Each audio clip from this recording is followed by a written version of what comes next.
결론부터 말씀드리면 머리 숱이 많아지는 방법은 딱 두 가지밖에 없어요. 그래서 제가 카더라나 광고 그런 내용에 1도 없이 진짜 찐 탈모인으로서 도움될 수 있는 것만 말씀드려 볼게요. 안녕하세요. 꿀팁 들고 오는 채아입니다. 오늘은 머리숱이 실제로 많아지는 방법에 대해서 싹 다 얘기해 드리려고 이렇게 카메라를 켰어요. 제가 정수리 모발 이식부터 헤어 클리닉까지 진짜 돈 1000만 원은 넘게 쓰면서 깨닫고 얻은 꿀팁인데요. 결론부터 말씀드리면 머리숱이 많아지는 방법은 딱 두 가지밖에 없어요. 하나는 우리 두피에 있는 모낭에서 더 많은 머리카락이 나게 하는 방법, 그리고 또 하나는 머리카락 자체가 두꺼워지는 방법, 이 두 가지더라고요. 사실은 모발 이식을 해도 머리카락을 그냥 뒤쪽에서 앞으로 자리만 이동하는 거라 모발 이식만으로 머리숱 자체가 많아질 순 없어요. 그래서 오늘 영상은 머리숱으로 한 번이라도 고민하셨던 분이라면 무조건 도움이 될 수 있는 내용이니까 꼭 끝까지 시청해주세요. 탈모가 워낙 어렵고 민감한 주제다 보니까 이걸로 머리카락이 납니다, 무조건 확신합니다, 이러면 오히려 거짓말이고요. 최근에 댓글로 진짜 탈모 때문에 고민 많으신 분이랑 대화를 나누면서 저도 머리숱 때문에 눈물 흘렸던 아이들이 생각나더라고요. 그래서 제가 카더라나 광고 그런 내용에 1도 없이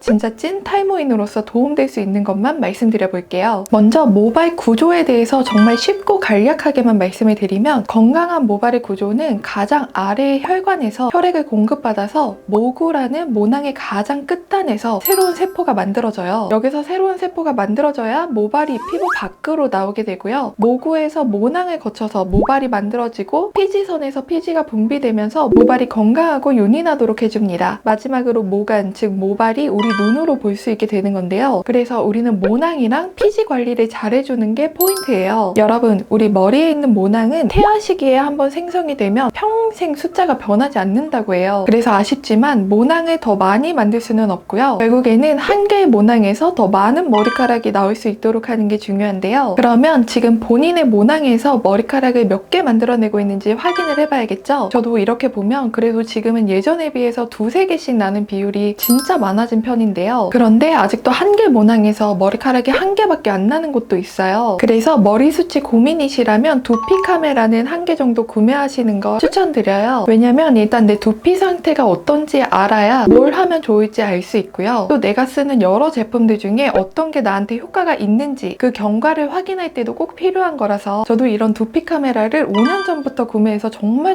잘 쓰고 있어요. 이게 쿠팡에서 10,000원대로도 구매할 수 있는 카메라고요. 이렇게 USB로 컴퓨터로 연결해서 쓰시면 되는데요. 우리가 탈모가 고민인데 10,000원 정도는 투자할 수 있잖아요. 그래서 다른 샴푸나 그런 것보다도 먼저 저는 두피 카메라는 꼭 하나 장만하셨으면 좋겠어요. 그래서 두피 카메라로 두피 컨디션을 주기적으로 관찰하시고 나한테 어떤 관리나 제품이 잘 맞는지 확인하시는 게 정말 중요해요. 그래서 제 경험으로 한 개 모낭에서 더 많은 머리카락을 나게 하는 방법은 바르는 미녹시딜을 사용한 게 도움이 가장 많이 됐었어요. 미녹시딜은 함량에 따라서 남성용이랑 여성용으로 나뉘는데요. 저는 의사 선생님께서 남성용을 써도 된다고 하셔서 그냥 5% 남성용을 썼었고요. 그래서 일단 탈모가 고민이시라면 미녹시딜은 정말 필수라고 생각해요. 다른 맥주 효모나 카페인 같은 성분들도 있지만 그래도 지금으로서는 가장 효과가 보장되는 거는 미녹시딜이 맞더라고요. 미녹시딜은 원래 고혈압 치료제인데 부작용 중에 하나로 털이 나는 거예요. 그래서 바르는 것도 있고 먹는 미녹시딜도 있는데요. 저희 남편은 먹는 미녹시딜을 복용하고 있는데 막 머리카락이 이마까지 내려오더라고요. 그래서 저도 바르는 것만 했었는데 곧 처방받아서 구강용으로도 먹기 시작하려고요. 그래서 미녹시딜을 한번 꼭 고려해 보셨으면 좋겠고요. 그 다음에 저한테 잘 맞는 샴푸로 바꾼 게 도움이 많이 됐어요. 저는 두피가 뾰루지도 올라오고 간지럽기도 하고 빨갛기도 한 민감성 두피였어요. 제가 광고에 1도 없이 모두 제 돈 재산으로 샴푸를 추천한 영상은 여기 위쪽에 카드로 넣어둘게요. 순한 샴푸로 바꾸니까 확실히 좋아지더라고요. 제가 이때도 모두 두피 카메라로 확인하면서 아, 이 샴푸가 내 두피에 잘 맞구나, 이거를 확인할 수 있어서 도움이 정말 많이 됐어요. 그래서 나의 두피 타입에 따라서 지성인지 건성인지 확인하시고 샴푸를 선택하시는 게 필요해요. 물론 제가 이렇게 탈모 이야기를 할 때마다 꼭 댓글로 거지분들도 머리숱이 많다, 타고나는 거다, 그런 댓글이 달리더라고요. 근데 타고나는 부분도 분명히 있죠. 타고나게 머리숱이 많으신 분들은 정말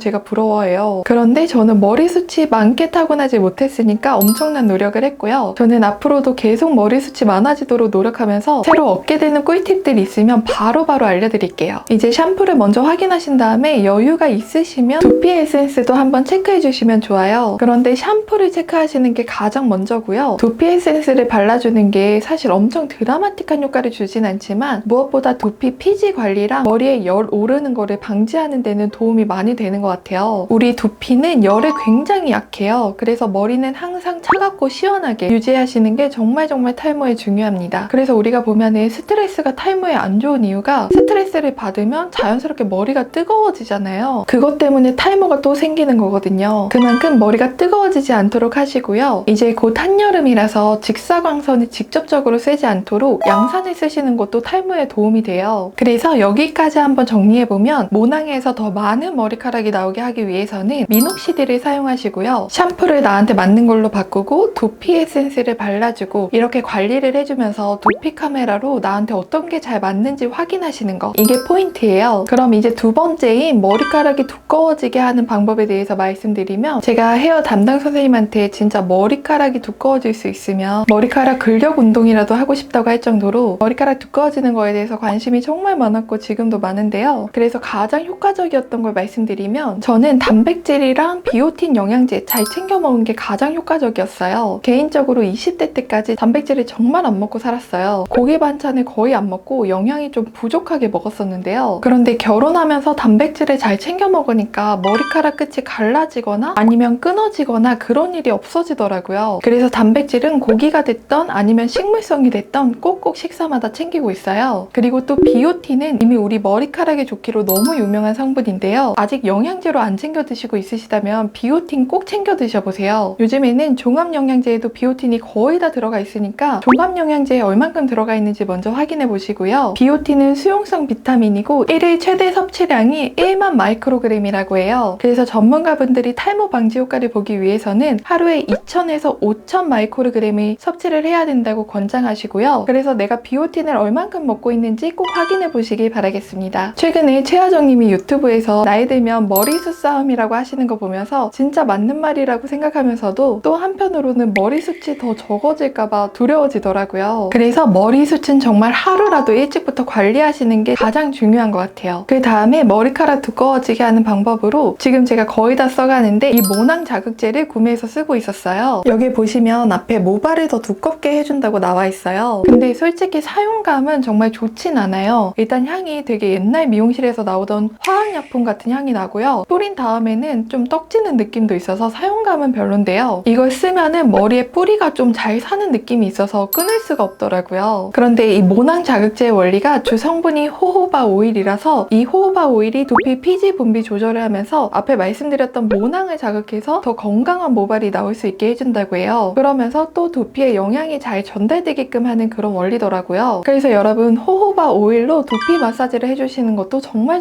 좋아요. 제가 해외 유튜버님들을 많이 보다 보면 꼭 머리 감기 전에 로즈마리 오일이나 호호바 오일로 두피 마사지를 하시더라고요. 그래서 저도 머리 감기 전에는 꼭 로즈마리나 호호바 오일을 한 펌프 짜서 두피 마사지를 해주고 있고요. 사용하는 방법이 엄청 간단한데요. 우리가 머리 감기 전에 머리를 빗어주잖아요. 그렇게 혈액순환이랑 1차 클렌징을 해준 다음에 머리를 4구역으로 나눠서 오일을 손끝에 덜어서 두피에 바르고 손가락으로 마사지를 해주시면 돼요. 그렇게 1, 2분 마사지를 해주시고 평소처럼 샴푸해주시면 되고요. 이걸 꾸준히 해주시면 두피 건강에 정말 좋고, 이미 아이허브에서는 로즈마리 오일을 두피 오일로 판매하더라고요. 그래서 머리카락 두꺼워지게 하는 방법을 한번 정리해보면, 일단 단백질이랑 비오틴 영양소를 잘 챙겨 드시고 그 다음에 호호바 오일이나 로즈마리 오일로 두피를 건강하게 만들어주세요. 이걸 꼭 기억하시고 이 영상을 보신 구독자님들의 머리숱이 더 풍성해지시길 정말 저도 응원하겠습니다. 오늘 영상은 정말 제 꿀팁들을 가득 담았으니까 머리숱으로 고민하시는 분이 계시다면 영상을 공유해 주셔도 좋고요. 오늘 내용이 도움이 되셨다면 좋아요 한번 부탁드리겠습니다. 저는 매주 새로운 뷰티 꿀팁을 올리고 있으니까 제 채널 까먹을 것 같으시면 구독도 부탁드릴게요. 그럼 저는 다음 주에도 더 예뻐지는 뷰티 꿀팁 들고 올게요. 여기까지 긴 영상 시청해주셔서 너무너무 감사합니다. 행복한 하루 되세요. 감사합니다.